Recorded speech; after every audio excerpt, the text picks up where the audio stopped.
Gloria a Dios. Amén, hermanos. Sean bienvenidos, el Señor les bendiga.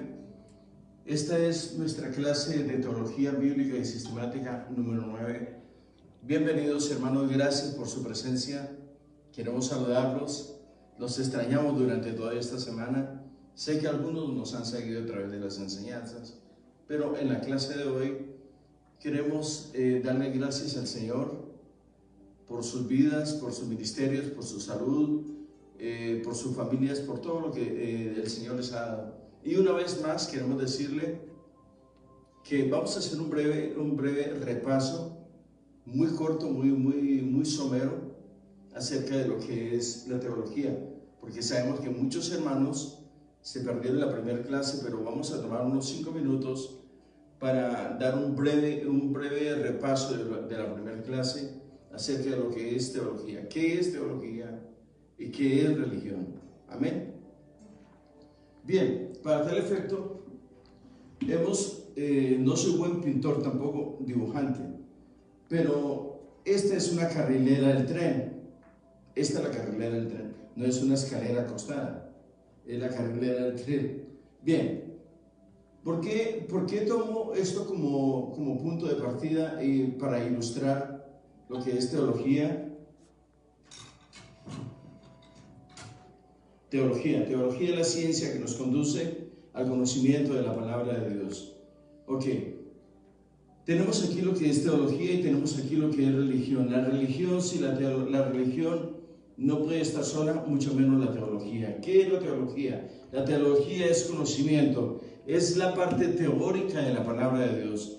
Y la parte práctica de la teología en la religión. La parte práctica de la teología en la religión. ¿Por qué la parte práctica?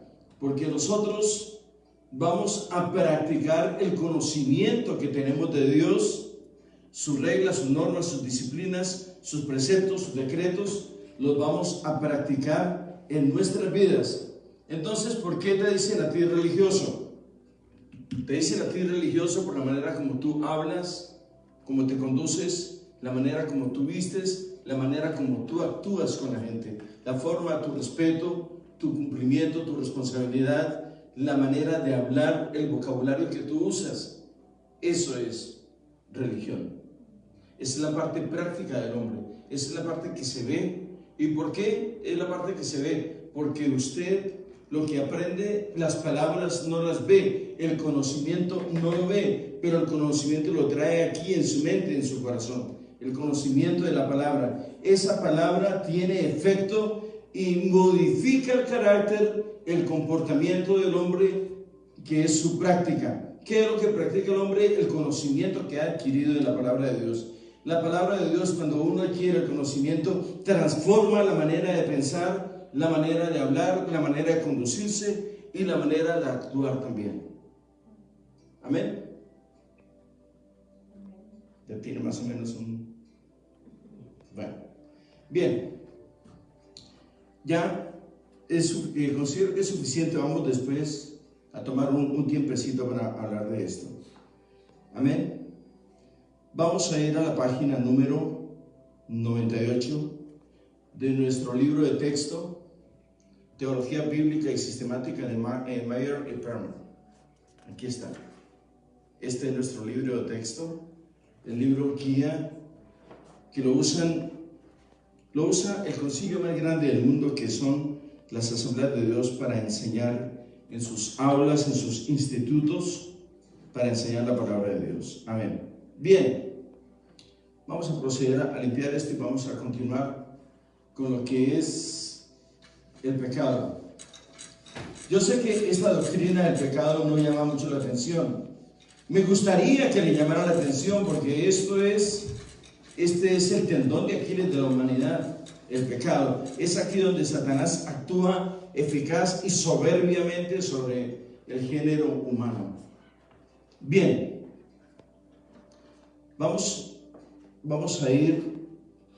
Quisiera, por favor, hermana, que me leyera en la página 98, es tan amable, donde dice las consecuencias del pecado. El pecado es acto y estado. ¿El pecado es qué? Acto y estado. Es acto y estado. Acto y estado. Permítame desglosarme esto. El pecado es una acción. Es una acción. El pecado es una acción. Y el estado es una condición.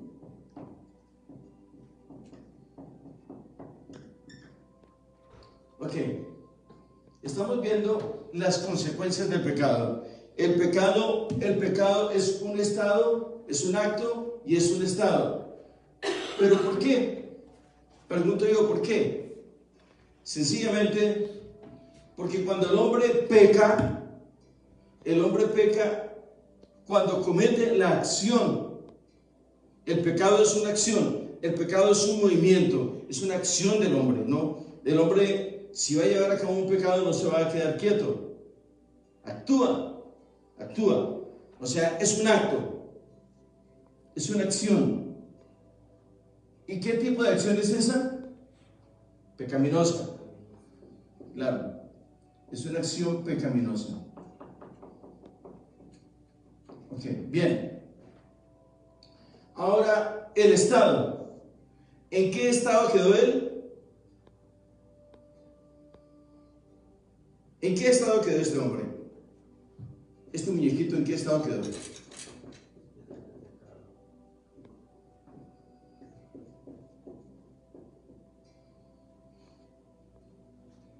Su acción fue pecaminosa y su estado, su condición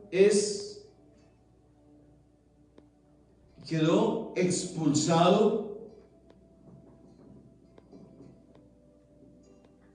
de la gracia de Dios, ¿no? En ese estado quedó expulsado. Porque cuando el hombre peca, el Espíritu de Dios se aparta. Quedó en estado pecaminoso. Amén. Entonces, esto es, y estamos empezando sencillamente, para que vea usted. Tenemos que analizar todos estos factores. Me le pego por ahí, por favor. Tenemos que analizar todos estos factores. ¿Por qué? Porque queremos que las personas, el pueblo de Dios, los ministros, los grandes hombres de Dios, tengan conciencia de su condición, que nosotros al pecar estamos automáticamente rechazando a Dios.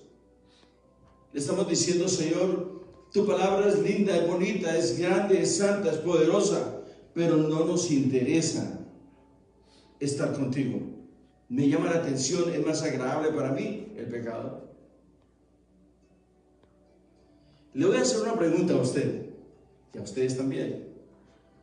¿Ustedes pecan tranquilos? Por favor, dígame. ¿Pecan tranquilos? No me respondan. Nadie puede pecar tranquilo, ¿no? Claro, aleluya. Bien. Vamos a continuar. Vamos a seguir rápido porque se nos quema el arroz, ¿no? El pecado es acto y estado en calidad de observación, de sublevación a la ley de Dios. Es un acto de la voluntad del hombre. Como separación de Dios, se convierte en estado pecaminoso. Una consecuencia doble se produce. El pecador se acarrea el mal sobre sí por sus malas ¿qué? Acciones, e incurre en culpabilidad ante Dios. Esa culpabilidad no nos deja a nosotros en paz. Ya no tenemos paz. Y aparte que ya no tenemos paz, tenemos culpabilidad a causa del pecado. Dicen en el mundo que el ladrón huye sin que lo persigan, ¿no? Así nos pasa a nosotros cuando pecamos. No nos podemos apartar, no nos podemos esconder del ojo escrutor de Dios donde quiera que nos encontremos. Ahí está el Señor, observándonos. Ya te vi. Donde quiera que te escondas, tú serás pecador, y donde quiera que tú estés, has infringido mi ley. Si nosotros no enseñamos la santidad, y no predicamos, y no enseñamos en contra del pecado, ¿qué estamos haciendo sobre la faz de la tierra? Quitándole a Dios oxígeno. Eso es lo que estamos haciendo, hermano. Le estamos robando oxígeno a gente que verdaderamente lo ama a Dios. Si nosotros continuamos en el pecado, nuestra vida va a ser más decrépita y más difícil. No hay paz. Usted puede comerse una comida bien sencilla en paz, pero no puede ir a un buffet cuando esté lleno de problemas, de pecados. Puede ser la comida más exquisita del mundo, más sabrosa, no le sabe bien. ¿Sabe por qué?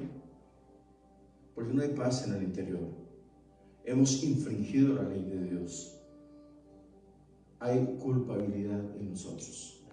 La culpa nos acarrea, no solamente, le voy a decir una cosa, la culpabilidad daña el cerebro, daña la mente, acaba con la actitud, con la cuestión emocional del hombre. Sigamos leyendo y nos vamos a dar cuenta. Gloria a Dios.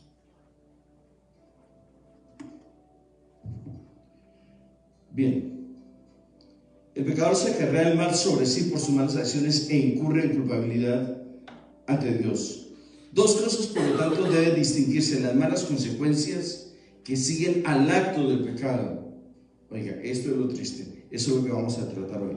Las malas consecuencias que siguen al acto del pecado y la pena que sufrirá en el juicio. Todo ello se puede ilustrar de la manera siguiente: un padre le prohíbe a su hijo fumar y le advierte de una consecuencia doble. Primero, el fumar lo enfermará y además lo castigará por su desobediencia. Uno perjudica su salud y el otro tiene una mala relación con su papá. El niño desobedece y se fuma el primer cigarrillo. El malestar estomacal que le produce constituye o representa las malas consecuencias de su pecado, y la paliza o castigo que recibirá representa la pena positiva de su culpabilidad. Entonces yo pregunto, ¿qué necesidad tenemos nosotros de que Dios tome represalias en contra nuestra, de que Dios nos llame a ajustar cuentas con Él por haber pecado? Nosotros no somos cuerpos glorificados, somos seres humanos, somos hombres. Pecamos, unos pecamos de palabra, de obra o de hecho, como sea, pero pecamos. Todos somos pecadores, todos, me incluyo yo también. ¿Sabe por qué, hermano? Si no pecamos de una forma, pecamos deseándole mal a alguien.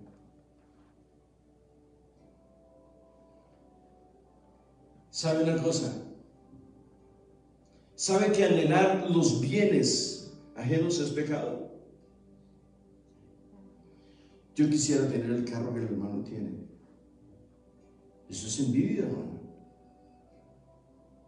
Eso es algo que me posee a mí. ¿Y por qué yo no vivo tranquilo hasta no tener el carro que él tiene? ¿Y por qué? Porque no trabajo duro y lo compro, si es que me gusta tanto. Entonces tenemos problemas nosotros con Dios. Anhelar los bienes ajenos, desear, no codiciarás los bienes ajenos, dice el Señor en su palabra. Es pecado, uno de los pecados capitales de la vida. La desobediencia es pecado. La incredulidad es uno de los pecados más poderosos que hay. Es más, la incredulidad no tiene perdón. La incredulidad, hermano. La incredulidad, hermano. ¿Y por qué no tiene perdón? que los incrédulos no heredarán el reino de los cielos, hermano. La incredulidad es más delicada, más grave de lo que cualquier persona se lo puede imaginar. La incredulidad, ¿sabe qué es? Se constituye en una negación a Dios. No creo en Dios. Al no creer, está negando la existencia de Dios. Dios con nosotros sigue siendo Dios, pero nosotros sin Él no somos nada. Así de fácil. Él seguirá siendo Dios y nosotros seguiremos siendo insignes pecadores. La incredulidad no tiene perdón. ¿Por qué? Porque es una negación a Dios. La incredulidad es uno de los pecados que no tienen perdón. La incredulidad es como el suicidio.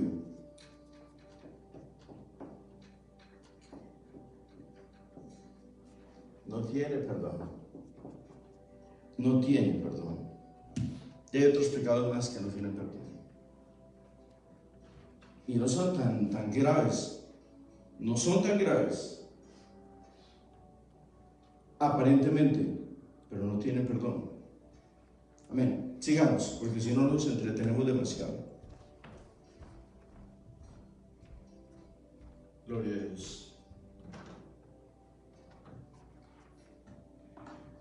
Bien.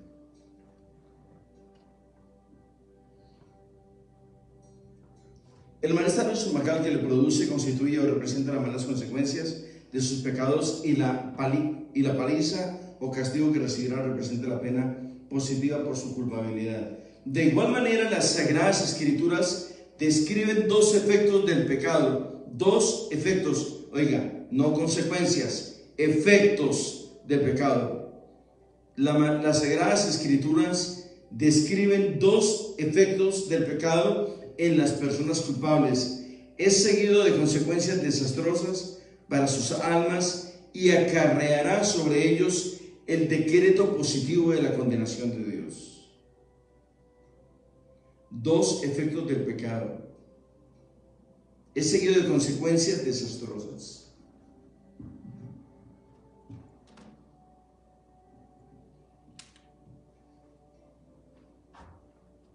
Desastres.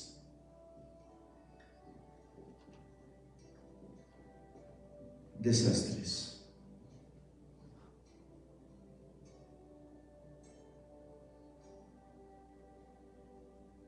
Para sus almas, y acarreará sobre ellos el decreto positivo de la condenación. Condenación. Condenación. Estas dos cosas. Estos dos efectos. Efectos, ¿por qué? ¿Por qué? Por las consecuencias. Consecuencias del pecado. Por las consecuencias. Estos son efectos. Efectos del pecado. Debemos tener sumo cuidado, hermanos. El cristianismo es muy fácil, pero no es difícil y tampoco imposible. Todo es posible en Cristo Jesús. Absolutamente todo es posible en Él. Bien. Perdonarán la letra a veces, hermanos. Debilidad espiritual. Daño a la imagen divina. El hombre no perdió por completo la imagen divina. Escuche bien, esta es una buena noticia. El hombre no perdió por completo la imagen divina, puesto que aún en su condición caída, o sea, en su condición pecaminosa, en su condición por haber heredado el pecado original, en su condición, aún en su condición caída, se le considera como criatura hecha a la imagen de Dios. Vamos a ir a Génesis capítulo 9, versículo 6, por favor. Génesis capítulo 9, versículo 6. Y después vamos a Santiago capítulo 3, versículo 9. Capítulo 9, versículo 6. Génesis 9, 6 y Santiago capítulo 3, versículo 9. El que derramare sangre de hombre por el hombre, su sangre será derramada, porque imagen de Dios es hecho el hombre. O sea, esto significa el que le quita la vida a un hombre, ¿no? El que derramare sangre por el hombre será derramada, ¿no? Por el hombre su sangre será derramada. ¿Por qué? Porque a imagen de Dios es hecho el hombre. Fue creado a imagen de Dios, a imagen y semejanza de Dios. Amén. ¿Y qué dice Santiago capítulo 3, versículo 9? Con ellos bendecimos a Dios y Padre, y con ellos maldecimos a los hombres que están hechos a la semejanza de Dios. ¿Con qué? Con la boca, ¿no? Ok. ¿Verdad expresada en el dicho popular de que hay algo de bueno en el más malo de los hombres? El doctor Maudsley, el gran médico alienista de nacionalidad británica,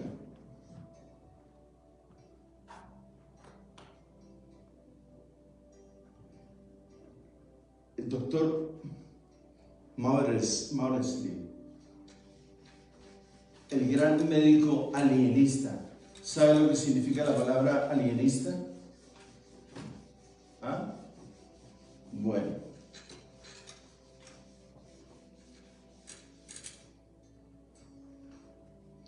Alienista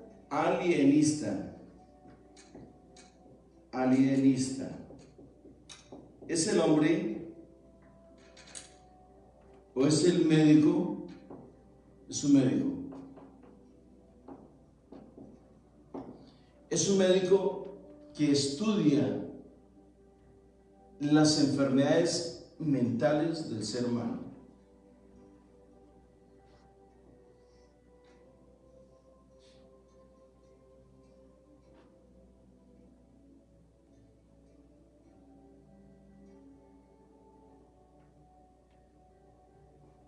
Sí, ya lo tenemos.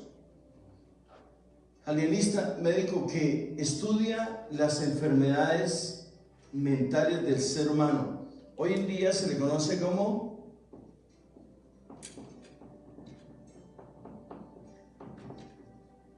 psiquiatra, ¿cierto? También el alieneri, por ejemplo, alieneri significa pérdida de la razón también.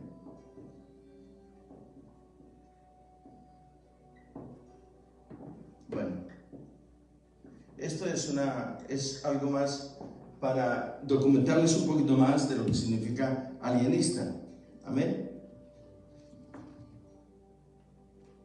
Bien, médico que estudia las enfermedades mentales del ser humano. Bien, el hombre no perdió por completo la imagen divina, puesto que aún en su caída, bueno, vamos adelante.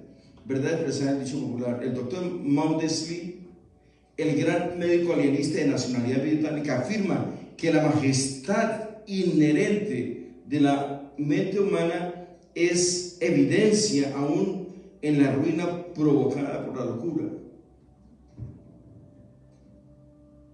Aquí está. La pérdida de la razón. ¿Por qué? Porque el hombre se enloquece.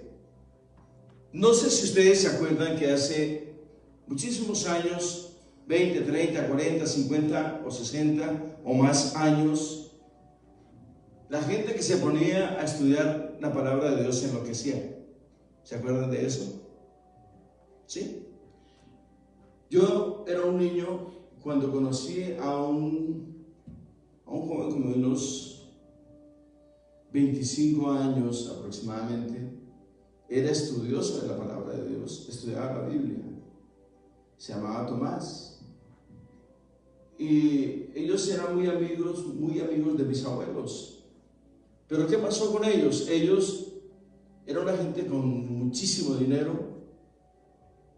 Y este muchacho era el más estudioso, el más formal, el más aplicado en toda la casa de este hombre, del papá de él. Y de un momento a otro perdió la razón, se enloqueció y le atribuían todo a las Sagradas Escrituras. Bueno, entonces vamos a leer una vez más lo que dice acá. Lo que dice acá este libro de texto.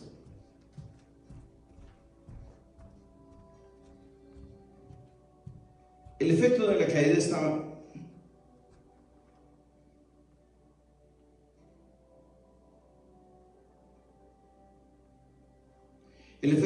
estaba tan arraigado en la naturaleza del hombre que Adán, el padre de la raza, transmitió a sus descendientes.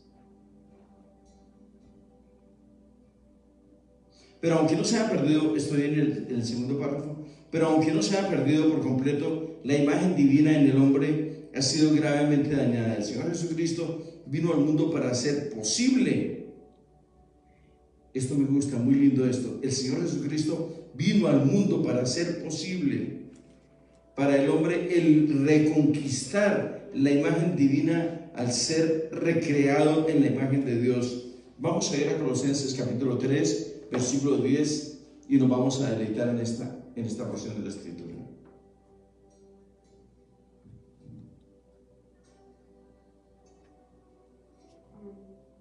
Y revestido de nuevo, el cual conforme a la imagen del que lo creó se va renovando hasta el conocimiento. Y revestido de nuevo, ¿cómo dice, hermana? Y revestidos de nuevo, el cual conforme a la imagen del que lo creó se va renovando hasta el conocimiento pleno. Dense cuenta que utiliza dos palabras, revestido y renovando. Revestido. Ya habíamos sido vestidos, ahora somos revestidos. Ya habíamos sido hechos, ahora somos renovados. Amén. Bien, vamos a ir al daño a la imagen divina. El hombre no perdió por completo la imagen divina, puesto que aún en su condición, en su caída, se le considera como criatura hecha a la imagen de Dios. Bueno, ahora vamos al pecado original.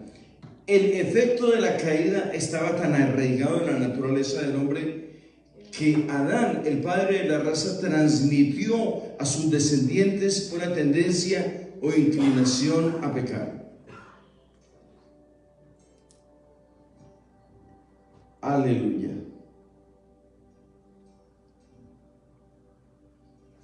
La gente cree que el pecado original es una fábula. No nos equivoquemos. No nos equivoquemos. El pecado original no es una fábula. Si fue fábula el pecado original, entonces también es fábula el pecado de hoy. No, es una verdad ineludible. No podemos eludir la verdad del pecado que nos heredó nuestro padre Adán. Por causa de él, no le vamos a echar la culpa a Eva, porque la mayoría le echa la culpa a la pobre Eva. Claro, sí fue culpable ella,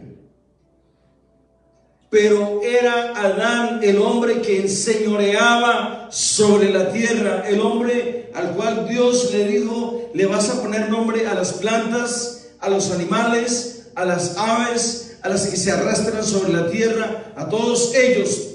Dios le dio a él específicamente, le dio la autoridad para que él enseñorease sobre la tierra y le pusiese nombres. Tenía la capacidad, tenía el Espíritu de Dios. ¿Cómo se dejó engañar? La gente quiere ir sobre Eva.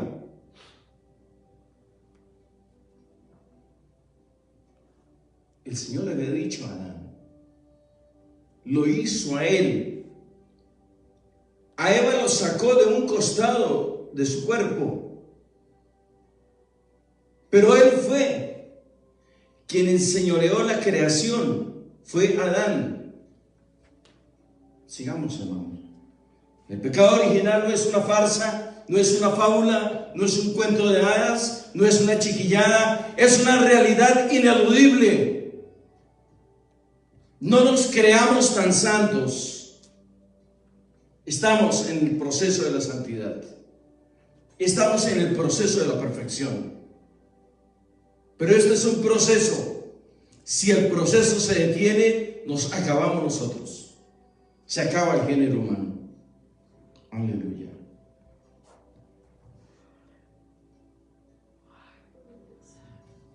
Gloria a Dios.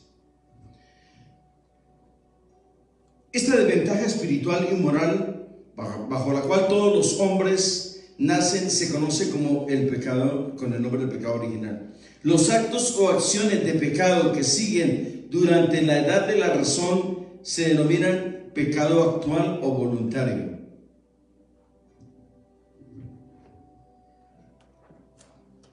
Usted y yo no tenemos excusa. Como dije antes, usted y yo no pecamos tranquilos.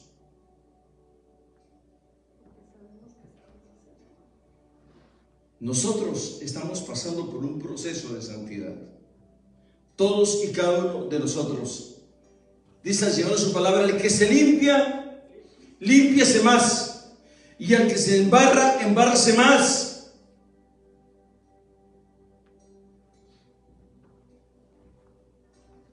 Otro de los pecados que Dios no perdona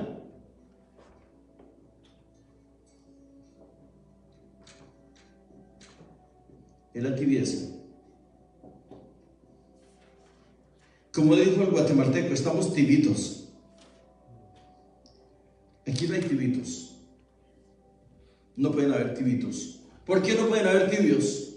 La tibieza Dios no la perdona. ¿Por qué? A los tibios los vomitará de su boca. A los tibios mejor le hubiese sido ser frío o caliente, pero tibio no, nunca. Nunca tibio. Porque no hay medio santos y tampoco hay medio pecadores. O somos santos o somos pecadores. No hay tibitos, hermano, qué pena. No hay tibitos. Ni tibiecitos, ni tibios. Perdonen. Bien. La cual todos los hombres nacen, se conoce con el nombre de pecado original.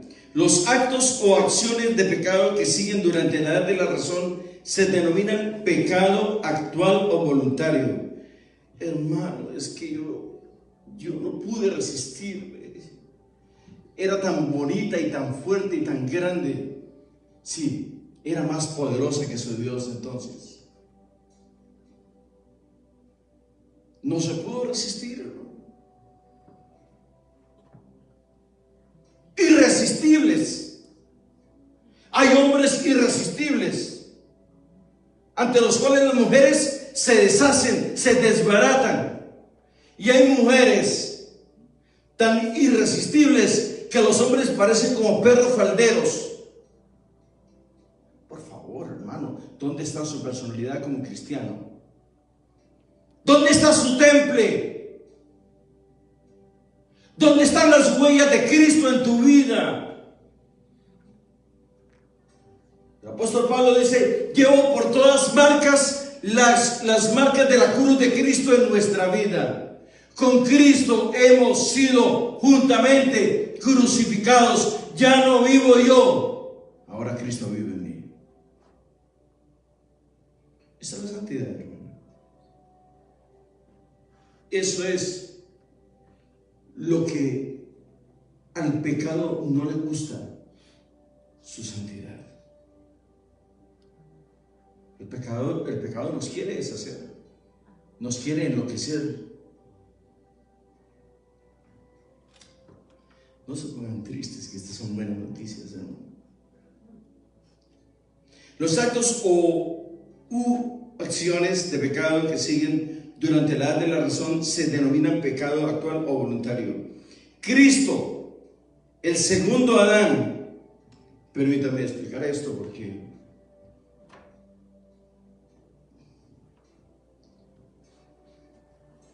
tengo que explicar esto, es importantísimo. Cristo, el segundo Adán.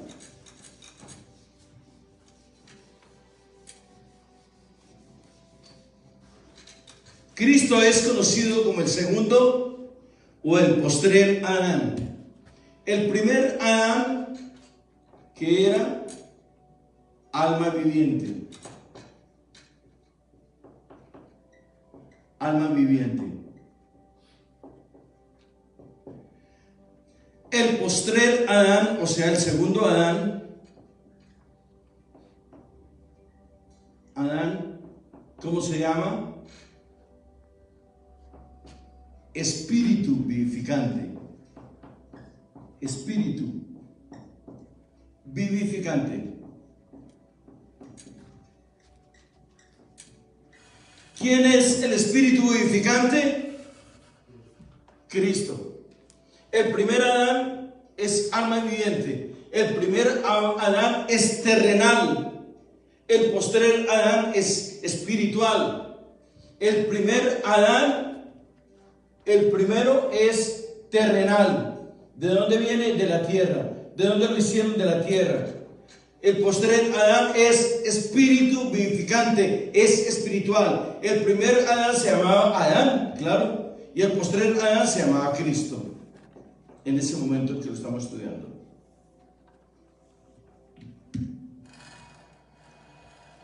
¿Por qué el primer Adán se llama alma viviente? Porque tuvo el soplo de vida en el Edén. El Señor dice en su palabra que hizo un muñeco y le dio, y dice que sopló espíritu de vida sobre él. El postrer Adán es el espíritu vivificante. El postrer Adán es Cristo, que produce vida, que restaura las vidas y que resucita las vidas. Es Cristo el que metió sus manos al infierno y de allá nos sacó como tizones, como pabilos encendidos, y sopló espíritu de vida, y nosotros resucitamos de las tinieblas a su luz admirable. ¿Se da cuenta?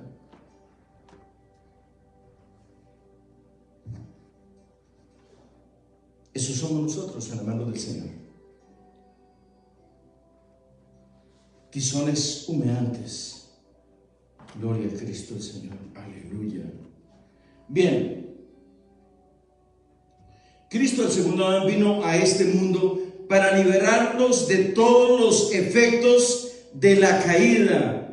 O sea, todo el poder que tenía el pecado sobre nosotros. Vamos a ir al libro de Romanos a la epístola del apóstol Pablo a los Romanos capítulo 5, versículos 12 al 21, por favor. Es importantísimo conocer esto, hermanos. Importantísimo. Léamelo, por favor.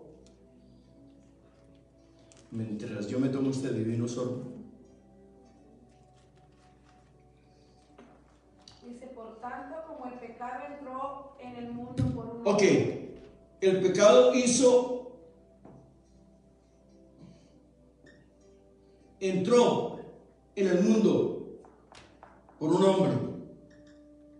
¿Qué más? Y por el pecado la muerte.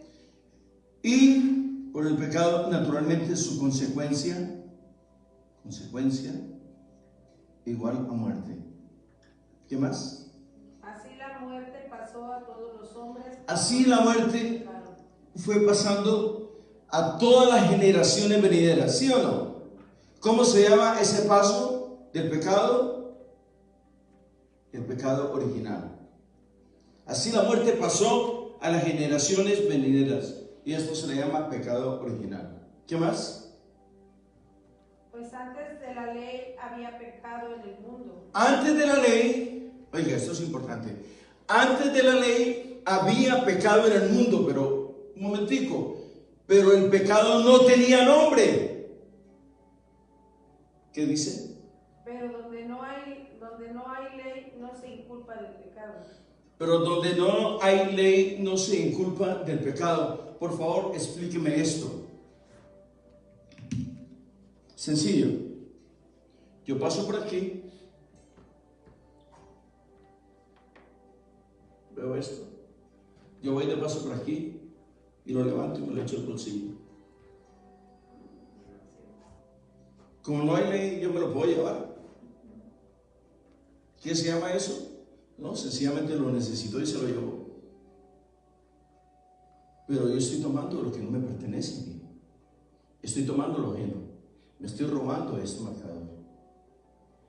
Pero como no hay ley, no hay una ley específica, dice, no robarás, entonces yo me lo puedo llevar. Pero habría otra ley. ¿Cuál es? Siga leyendo. En Romanos. No obstante, reinó la muerte desde Adán hasta Moisés. No obstante, reinó la muerte desde Adán hasta Moisés. Aún en los que no pecaron a la manera de la transgresión de Adán. Aún a los que no pecaron en la manera de la transgresión de Adán. El cual es figura del que había de venir. El cual es figura del que había de venir. ¿Cuál era el que había de venir? Cristo, el postrer Adán. ¿Cierto? Bueno, adelante. Pero el don no fue como la transgresión. ¿Pero el qué? El don. Pero el don no fue como la transgresión. O sea, la gracia, el perdón no fue como la transgresión. ¿Qué más? Porque si por la transgresión de aquel unos murieron. Porque si por la transgresión de aquel unos murieron, los muchos abundaron mucho más para los muchos la gracia. Los muchos abundaron mucho más para los muchos. La gracia de Dios. Por la gracia de un hombre. Por la gracia de un hombre. Porque si por uno entró el pecado, por otro hombre, porque Cristo era Dios y era hombre a la vez. Cristo era hombre. Cuando el Señor va a la cruz del Calvario, va el hombre, el tabernáculo terrestre que contenía dentro de sí al Dios vivo, poderoso, grande y maravilloso. Dentro de ese tabernáculo terrestre habitaba el Espíritu de Dios, era Dios encarnado, Dios hecho carne. Absolutamente. Cuando digo absolutamente, no tiene contradicción esto.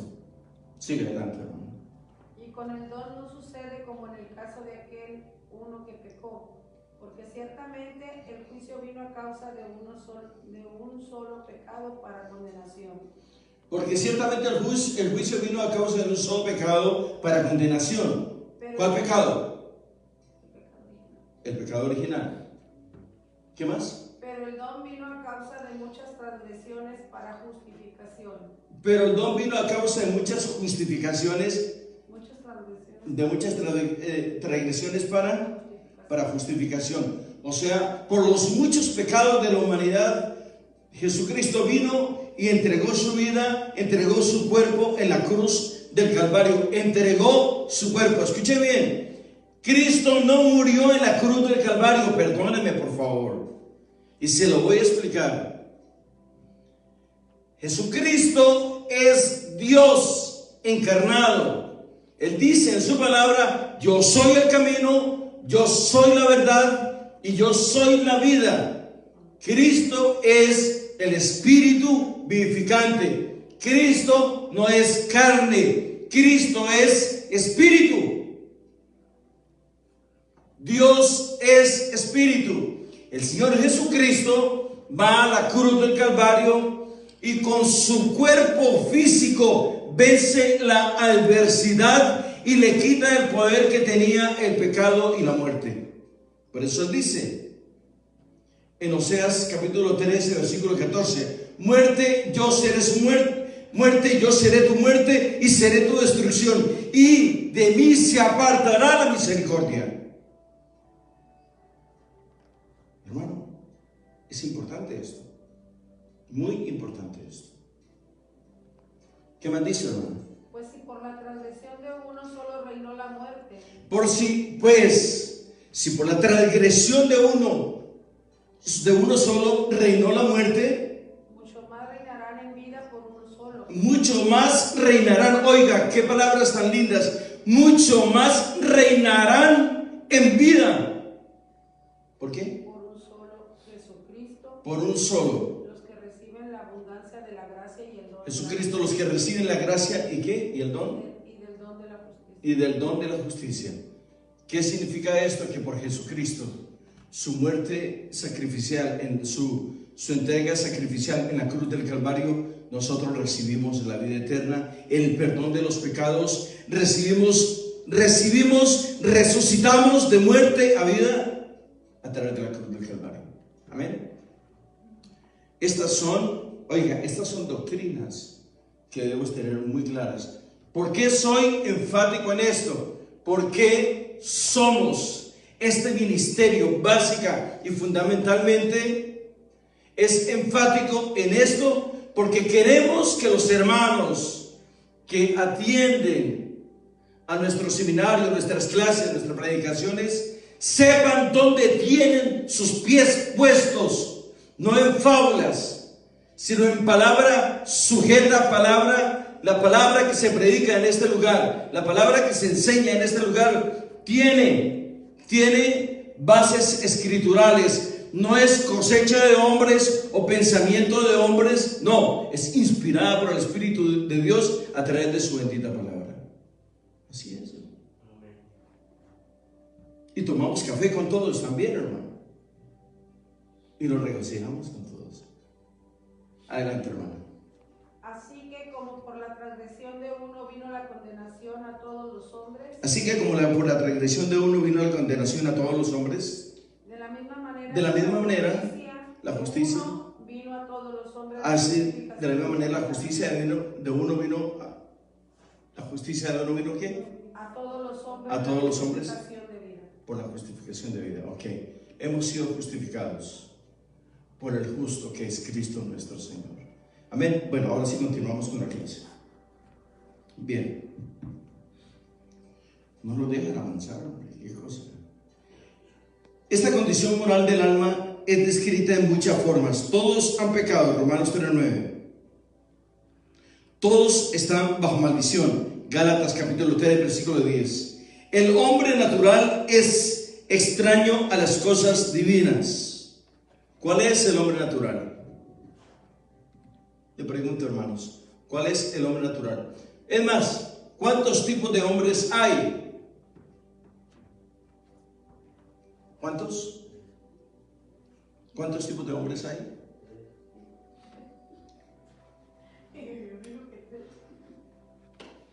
¿Cuántos tipos de hombres hay?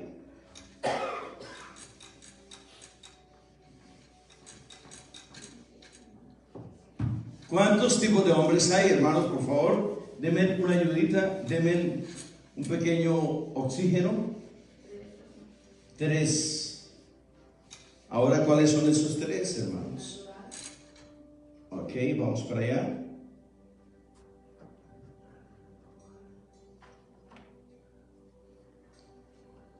El primero, natural. Ok, permítame hablar de este. ¿Cuál es el hombre natural? El hombre natural es el que trae el virus, ¿no? El pecado. El que nace o el que no conoce a Dios. El hombre natural es el que no tiene conocimiento de la palabra de Dios. O sea que... Ay, me había quedado la duda a mí de eso, porque sí había dicho usted que el que no conoce de Dios, pero el hombre cuando nace, por ejemplo, ¿Cuál es el otro hombre? El carnal. El carnal. Ajá. Y el espiritual. Y el espiritual. Ya se lo sabe, ¿eh? Ok. Ahora venga, pase aquí y me dice cuáles son cada uno de estos. Ok, bien. El hombre natural, ¿por qué no conoce a Dios?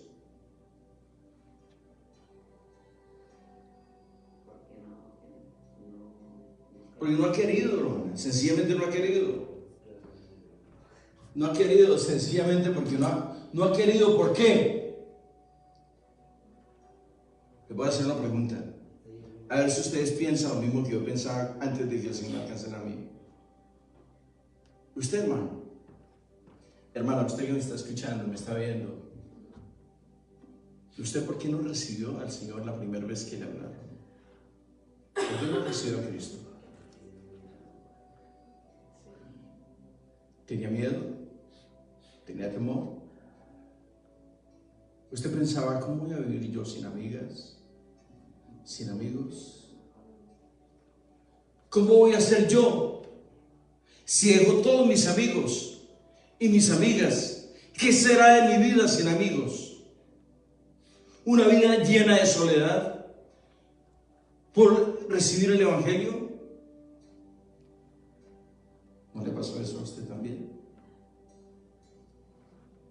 Yo creo que a todos nos ha pasado lo mismo. Nos ha sucedido lo mismo. Entra un temor que uno no logra explicárselo cómo. ¿Y cómo es esto? ¿Me siento solo en el mundo? ¿Sin amigos? ¿Solo por conocer a Cristo? Es para que se dé cuenta de la condición y el grado de pecaminosidad que había en nuestra vida. Ahora, la pregunta estaba para los hermanos que están en Facebook.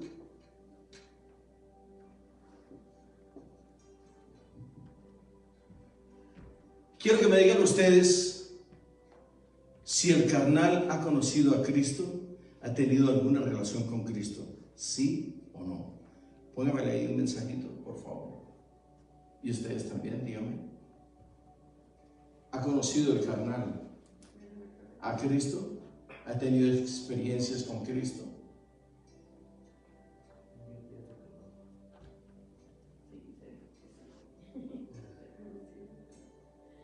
¿Ustedes qué dicen?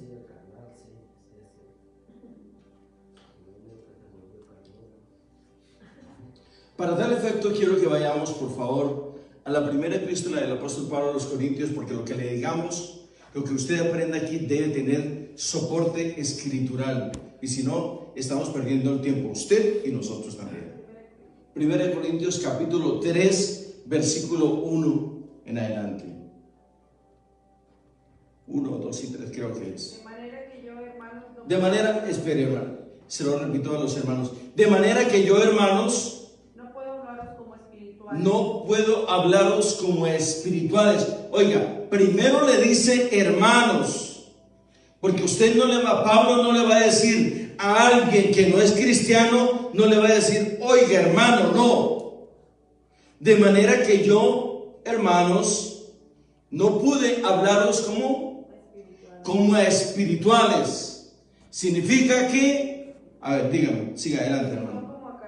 Sino como a carnales. ¿Cómo? Como a niños en Cristo. Como a niños en Cristo. ¿Qué más? Os di a beber leche. Y no viandas. ¿Por qué? Porque aún no erais capaces ni sois capaces. Porque aún no erais capaces ni sois capaces todavía. Porque aún sois carnales, pues sabiendo. Porque aún sois carnales. Ok, ahí está. Entonces, el carnal sí ha recibido a Cristo. Lo que pasa es que anda como un alto porcentaje del pueblo de Dios hoy en día en la carne. Todavía se le mueve la película. Sí. Amén. Ahora, otra pregunta. ¿El hombre espiritual ha recibido a Cristo? Esta es una pregunta de fuego. ¿El hombre espiritual ha recibido a Cristo? Claro que sí. Es espiritual. ¿Por qué? Porque Cristo es espíritu. Me da la impresión que hay dudas al respecto. Me da la impresión, no sé por qué, me da la impresión que mucha gente en este momento, de los que nos están escuchando, de los que nos están viendo, creen que Cristo no es espíritu. Vamos a ir a Juan. No, vamos a ir a Romanos capítulo 9, versículo 5. No, Romanos capítulo 8, versículo 9. ¿Qué dice Romanos capítulo 8, versículo 9? Ahí vamos a demostrar que verdaderamente Cristo es espíritu. Pero mirad que esta libertad 9, nuestra, 8, 9.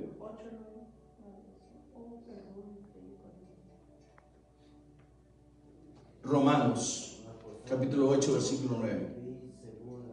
¿Qué dice? Léamelo desde el comienzo. Mas vosotros no vivís según la carne, sino según el Espíritu. Si es que el Espíritu de Dios mora en vosotros. Y si alguno no tiene el Espíritu de Cristo, no es de él. Entonces, ¿qué es Cristo? Cristo es Espíritu. Dios es Espíritu.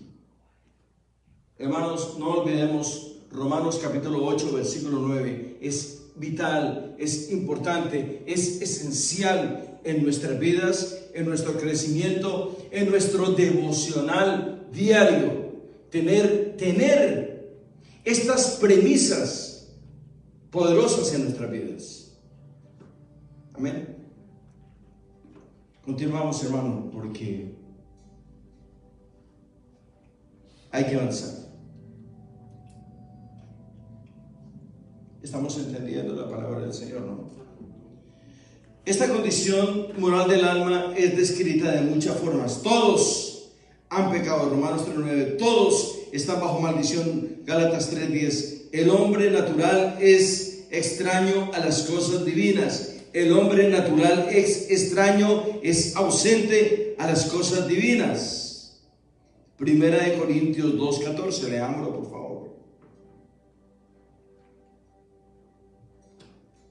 Primera de Corintios 2:14. El hombre natural es extraño, no conoce, desconoce las cosas divinas. ¿Qué dice? No percibe las cosas que son del Espíritu de Dios. Empiece otra vez, 2:14.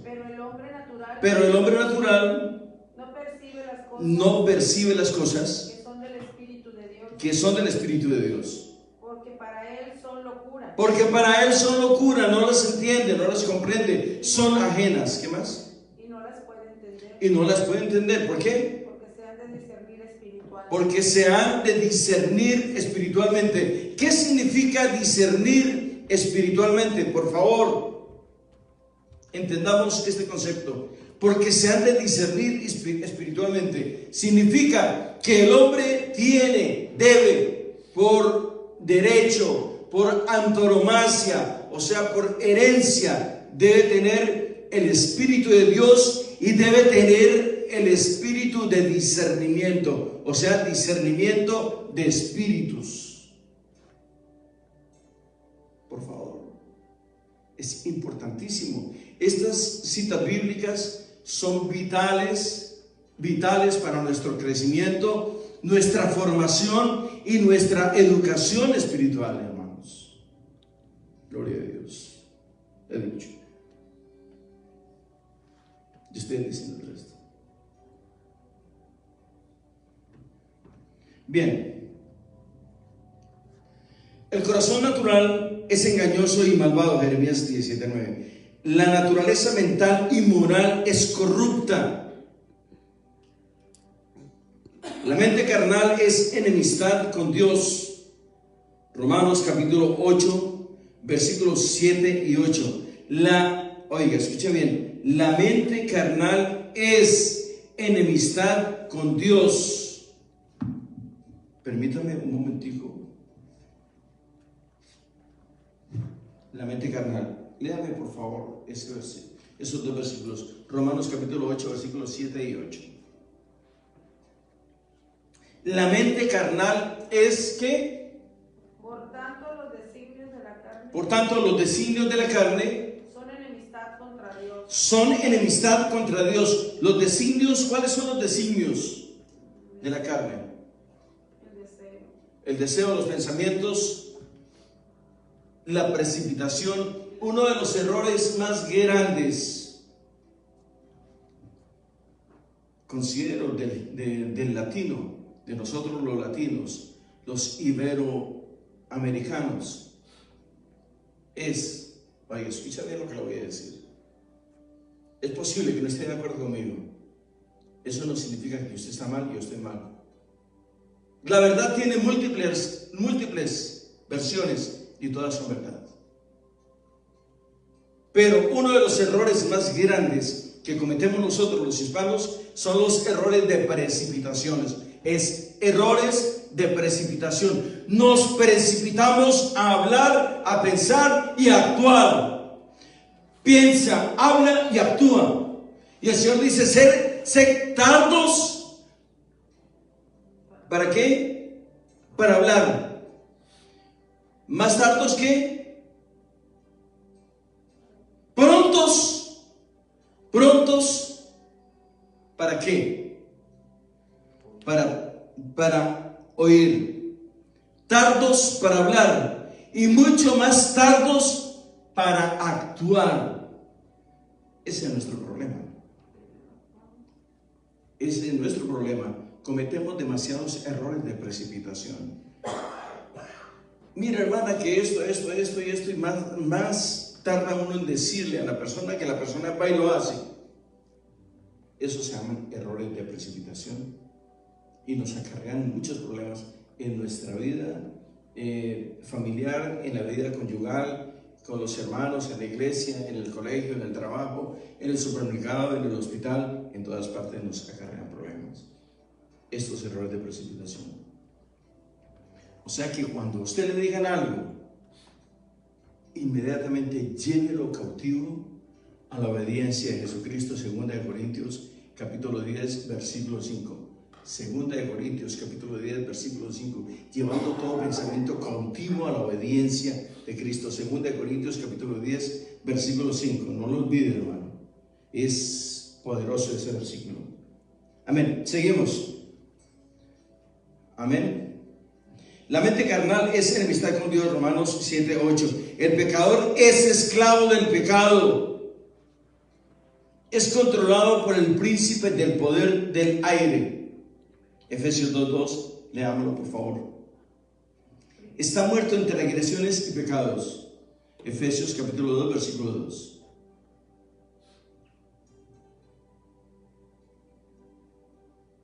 En los cuales anduviste en otro tiempo siguiendo la corriente de este mundo, conforme al príncipe de la potestad del aire, el espíritu que ahora opera en los hijos de desobediencia. El espíritu, entonces, la desobediencia, ¿qué es? No, pero léame otra vez el versículo 2. En los cuales anduvisteis en otro tiempo. En los cuales anduvisteis en otro tiempo. Siguiendo la corriente de este mundo. Siguiendo la corriente, los pensamientos, todas las acciones de este mundo.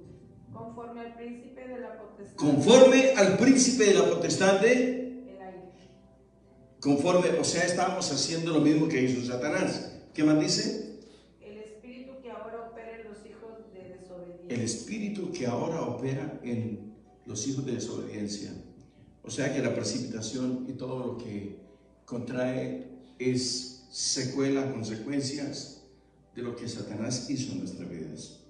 Y si nosotros como cristianos volvemos a utilizar este tipo de normas para vivir, entonces estamos perdidos. Bien, Efesios 2:1, ¿qué dice? Y Él os dio vida a vosotros cuando estabais muertos en vuestros delitos y pecados. Y Él os dio vida a vosotros cuando estabais muertos en vuestros delitos y pecados. El 2:3, ¿qué dice? Entre los cuales también todos nosotros vivimos en otro tiempo, en los deseos de nuestra carne, haciendo la voluntad de la carne y de los pensamientos, y éramos por naturaleza hijos de ira, correcto. lo mismo que los demás. Estoy en el ordinal 4:1-3, conflicto interior. Vamos a desglosar esto y terminamos acá. En el comienzo Dios hizo el cuerpo del hombre del polvo, dotándole así de vida física o naturaleza inferior o baja. Oiga, vida física o naturaleza inferior o baja. Luego le infundió vida, impartiéndole así una naturaleza superior que lo relacionaba con Dios.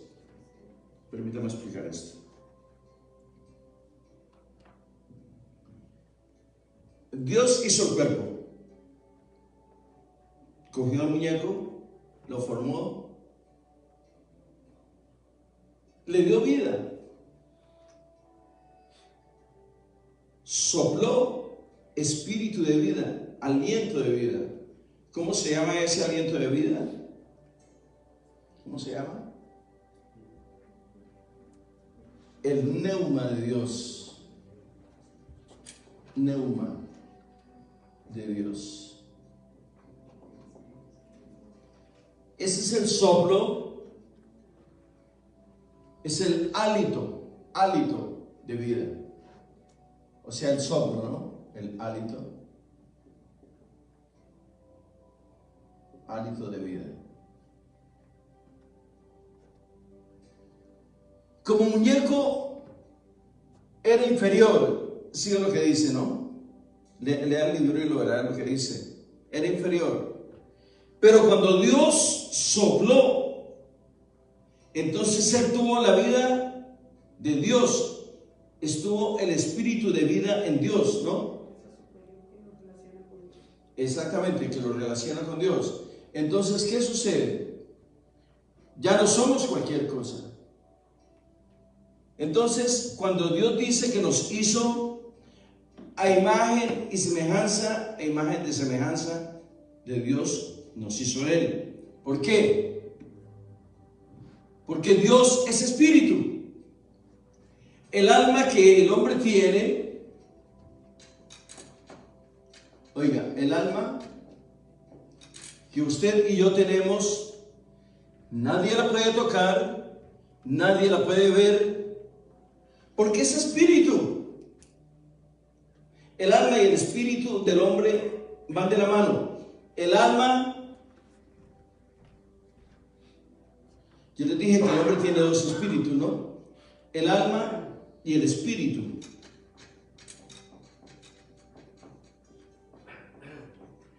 Y el alma y el espíritu de vida que el hombre tiene, ¿no? Van juntos. Este es el soplo de vida, o sea, la existencia que Dios nos ha dado. El alma es la parte afectiva,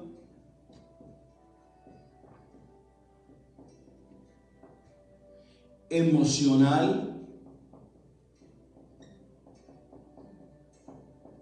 problemática, no le gusta esa, ¿no? Conflictiva, mentirosa y de todo lo que tiene. Esa es la parte difícil del hombre. Ok. ¿Por qué? Cuando el hombre peca, este espíritu sigue dentro del hombre. Pero cuando el hombre es espiritual, entonces aquí tenemos el Espíritu de Dios. El Espíritu de Dios. O sea, es el Espíritu de Cristo, ¿no? Cuando el hombre peca, cuando este hombrecito peca, esto sale de su cuerpo. Hermano, una pregunta. Los pensamientos van de aquí, ¿verdad? De la mente. Sí, exacto. El corazón, la mente y el espíritu del hombre es uno solo. La reacción va del corazón. Digamos que la mente manda al corazón. Sí. O es al revés. Ok. Cuando el hombre peca, no se le olvide que no es el Espíritu de Dios el que peca, es el alma el que peca. Entonces, por ejemplo, este muñeco está aquí. Este es un hermano cualquiera, ¿no?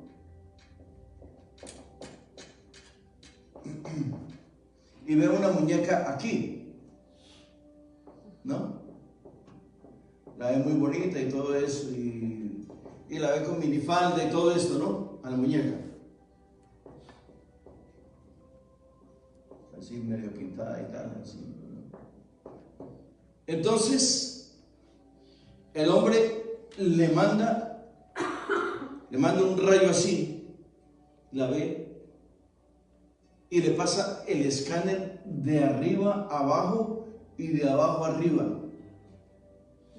Inmediatamente lo escanea de tal forma, la escanea de tal forma que dice, como dicen en Estados Unidos, wow. Así. Diga wow. Entonces, ¿qué pasa? El hombre es atraído. No se le olvide que el hombre es visual.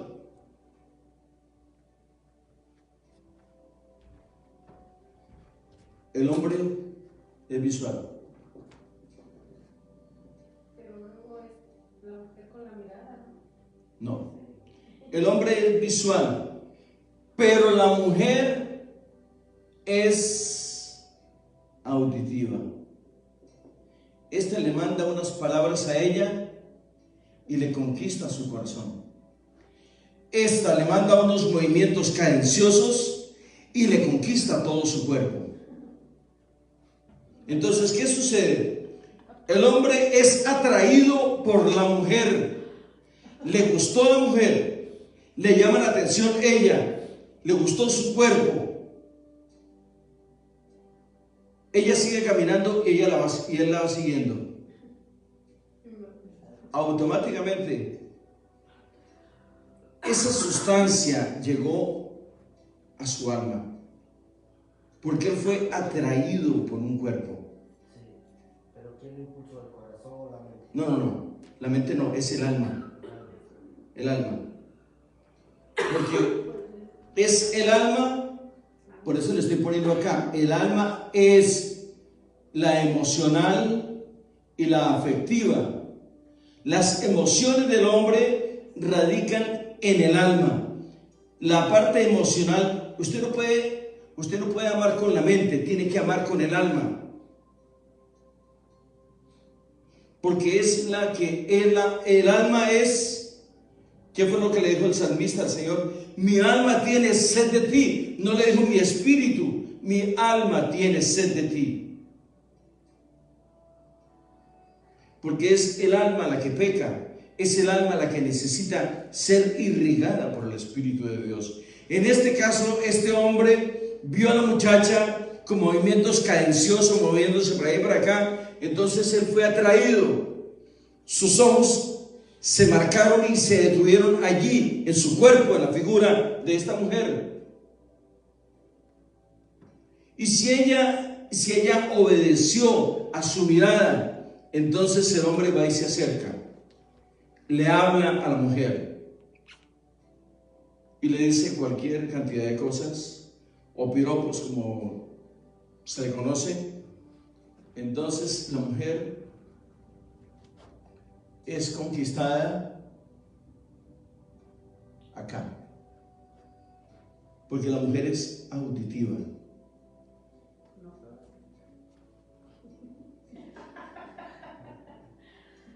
La mujer es auditiva y el hombre es visual. Al hombre se conquista por la vista y a la mujer por el oído, en un alto porcentaje, pero bien alto. Entonces, el hombre fue atraído y fue seducido por el caminar de aquella mujer. Pero este hombre tiene 3 y 4 hijos. Y una mujer lo sedujo solamente con su forma de caminar. Pasó y lo miró así de medio lado y el hombre se quedó ahí, hipnotizado. Como organismo cibernético va caminando así. Amén. Vamos a seguir, hermanos. Sí, por favor.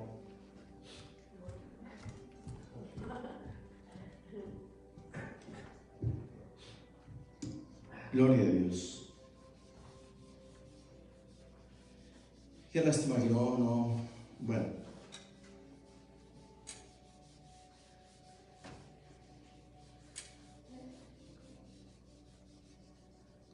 En el comienzo Dios hizo el cuerpo del hombre del polvo, dotándole así de vida física o naturaleza inferior o baja. Luego le infundió impartiéndole, gracias, así una naturaleza superior que lo relaciona con Dios. Luego le impartió vida, impartiéndole así una naturaleza superior que lo relaciona con Dios. Se tenía el propósito de que hubiera armonía en el ser del hombre, que el cuerpo estuviera subordinado al alma. Pero el pecado perturbó esta relación de manera que, entonces, ¿quién fue el que pecó? El alma, ¿no? Ahí dice, el alma controla el cuerpo. Controla todo.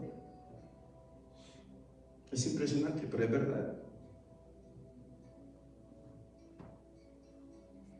Pero el pecado perturbó esta relación de manera que el hombre se encontró dividido en sí mismo, parte de su ser en conflicto con la otra, en una guerra intestina entre su naturaleza superior e inferior. Su naturaleza inferior, frágil en sí misma, se ha revelado con la superior, o sea, con el espíritu. Su naturaleza inferior, frágil en sí misma, se ha revelado contra lo superior y ha abierto los portales de su ser al enemigo. Durante la intensidad del conflicto, el hombre exclama: miserable de mí. Vamos a ir a Romanos capítulo 7, versículo 24. Pero quiero que vayamos, por favor, al versículo 23. Porque esto lo tengo que explicar bien, porque si no lo explicamos bien, esto es muy profundo y necesito dejar esto bien concreto. Pero veo otra ley en mis miembros. Versículo 23. Estamos en Romanos capítulo 7, para los hermanos que nos están viendo. Romanos capítulo 7, Romanos 7, 23. Permítame, vamos a tomar un tiempecito para explicar esto y ya terminamos aquí. Porque esto es vital, es importante, esto es la médula de esta enseñanza, esto es lo más importante de esta enseñanza. Ok, ¿qué dice Romanos capítulo 7, versículo 23? Pero veo otra ley en mis miembros. Ok, ahí, quédese quieta. Veo otra ley en mis miembros. Otra ley en mis miembros.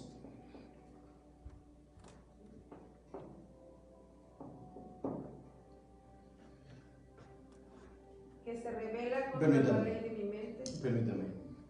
Pero veo otra ley en mis miembros. Le voy a desglosar esto de esta manera, para que usted se dé cuenta lo grave que es esta situación.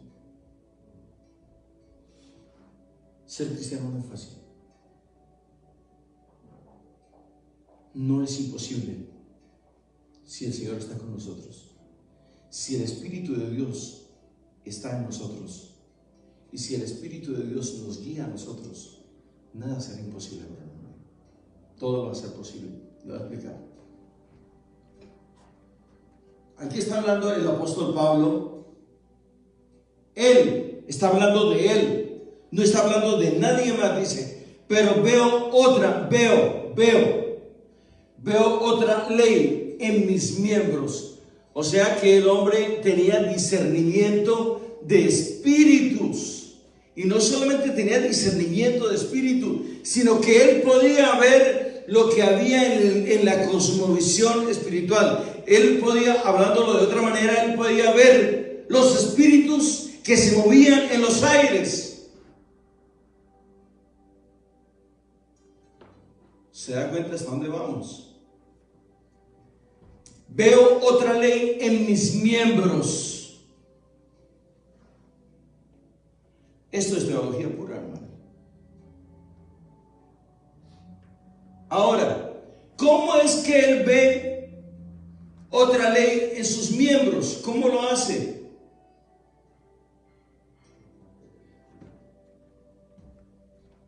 Porque el hombre era un hombre espiritual. Era un hombre que tenía una intimidad impresionante con Dios, específicamente con Cristo. Él detectó esta ley, es otra influencia espiritual, una influencia espiritual negativa.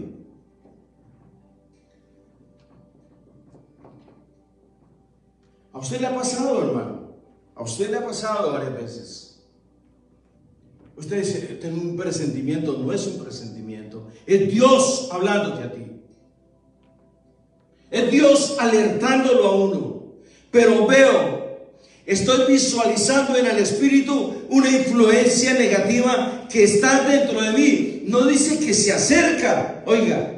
No dice que se acerca, no dice que viene, que está cerquita, que se aproxima, no. Dice, veo otra ley en mis miembros, pero veo otra ley en mis miembros. Ya dijo dónde está ubicada esta influencia negativa. ¿Qué dice, hermano? Que se revela contra la ley de mi mente. Ahora empieza a detectar lo que hay, que se revela. Se revela. ¿Contra qué? Contra la ley de mi mente. Contra la ley, permítame un momentico. Contra la ley de mi mente. ¿Qué significa esto? Se está rebelando contra la ley de Dios que hay en mí, contra el Espíritu de Dios que está en mí, contra la santidad de Dios que está en mí. Se revela contra la ley de mi mente. Se revela contra la ley de mi mente. La mente es el Espíritu de Dios en nosotros. Cuando Dios habla del corazón, habla de la mente y habla del Espíritu, está hablando del Espíritu de Dios en nosotros. Siga adelante, hermano. Y que me lleva cautivo al Oiga, pecado. Se revela contra la ley de mi mente y aparte de eso me lleva cautivo,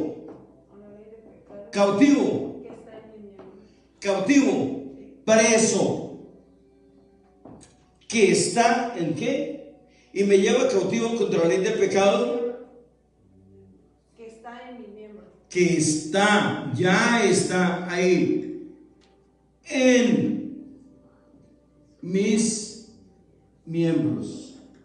¿Cuáles son esos miembros? Todos nuestros miembros, todos nuestros sentidos.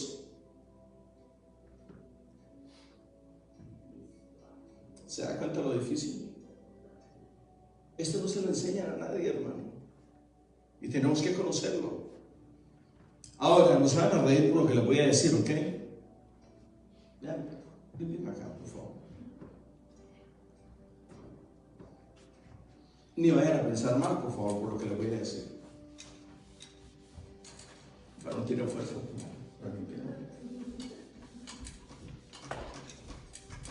Él es el bordador más rápido de todo el oeste.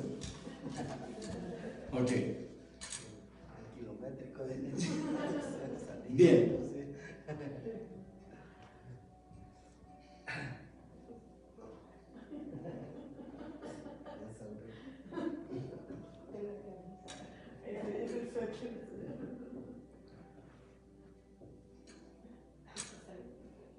el hombre y la mujer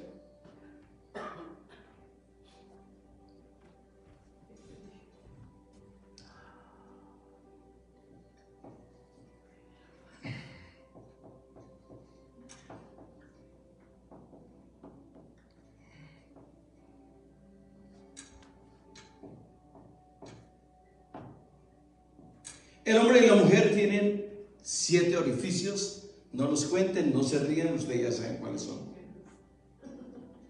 Yo no sé.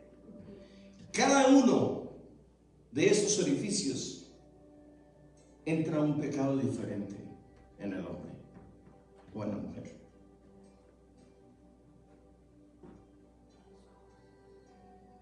Yo pregunto, ¿cuáles son o dónde está el pecado del adulterio en el hombre? ¿Dónde radica?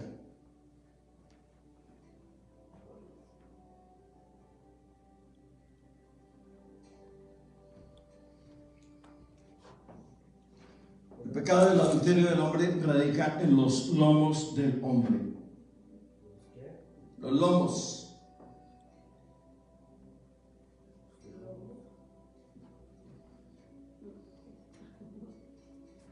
Lo voy a escribir de otra manera porque no comprende.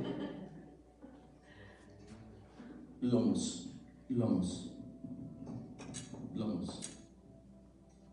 ¿Sí? Lomos. ¿Cuáles son los lomos del hombre?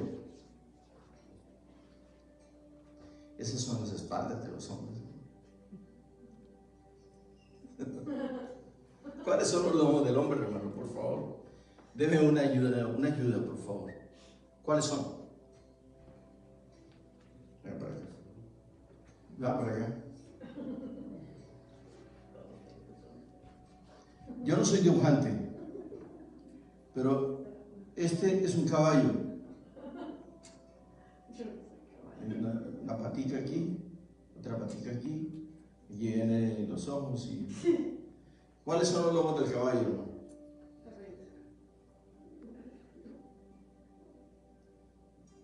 Este, ¿no?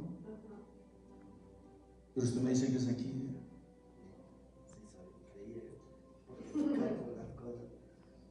Estos son los lomos del hombre. Aquí radica el espíritu de adulterio del hombre. Gracias, Señor. Ahí radica. Porque esos son los lomos del hombre. Bien. Pero veo otra ley en mis miembros que se revela contra la ley de mi mente, que me lleva cautivo a la ley del pecado que está en mis miembros. Vamos a leer el 24, ¿qué dice? Miserable, escucha bien lo que dice este hombre. Miserable de mí, ¿quién me librará de este cuerpo de muerte? Gracias doy a Dios por Jesucristo, nuestro Señor. Señor nuestro. ¿Qué más? Bueno, aquí empieza a explicar. Así que yo mismo con la mente, permítame, sirvo ¿a qué? A la ley de Dios. Y con la carne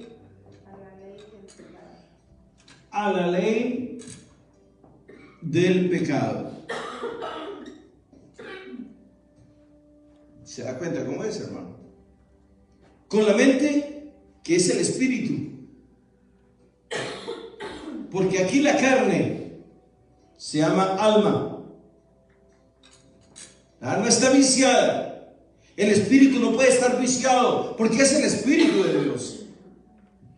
Cuando el pecado hace su arribo, o mejor dicho, aterriza en la vida del hombre, la mente, el espíritu de Dios sale automáticamente de él.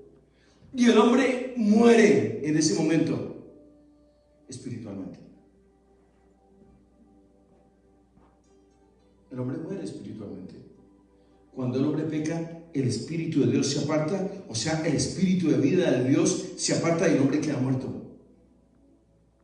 Porque el impacto del pecado mata al hombre.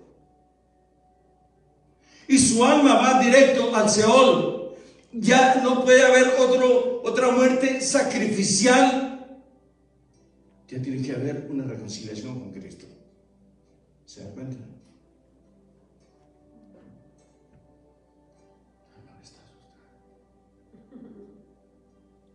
Así es, hermano. El alma que pecare, esa morirá. Gracias, hermanos, por su tiempo. Gracias. Dios bendiga su presencia.